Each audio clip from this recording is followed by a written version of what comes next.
Nandito yung mga recycle na mga basura. So, nagdala ko dito ng recycle na mga basura. Yan siya. Yan siya. Yan oh. Ipanghatid dito, iwalay-hiwalay. Ayan sila.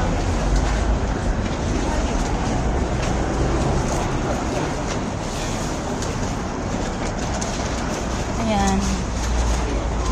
Iwalay yung plastic, yung papel, yung lata. Kaya nga, wala kang mas basurang makita dito sa daan, kahit saan dito sa Hong Kong, as in. Kasi iniipon sa bahay, tapos tuwing Saturday, ilagay dito. Ihatid, ayan o, ang dami o. Yan ang recycle siya. Ayan. Diba? Ang babait nila. Ganito dito sa Hong Kong. Ang mga basura is ginaipon, ang recycle. Tingnan nyo yung kalsada. Walang mga basura-basura kasi bawal. At saka pinaka-istrikto talaga dito yung mga basura, kahit saan lang ilagay, hindi pwede. So ngayon,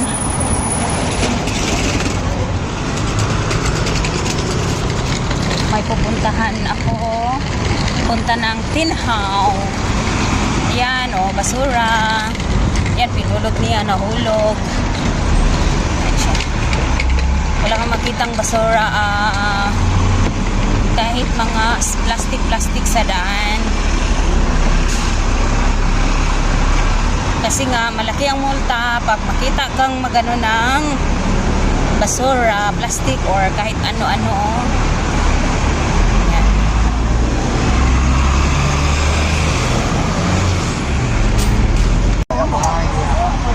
So now is somewhere in the road.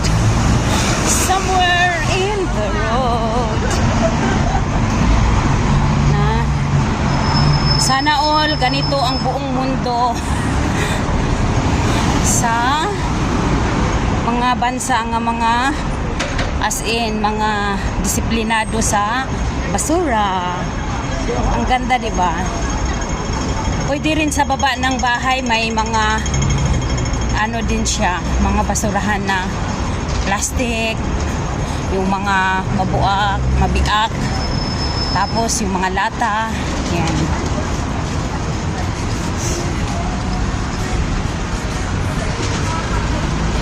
Dito naglalakad sa daan.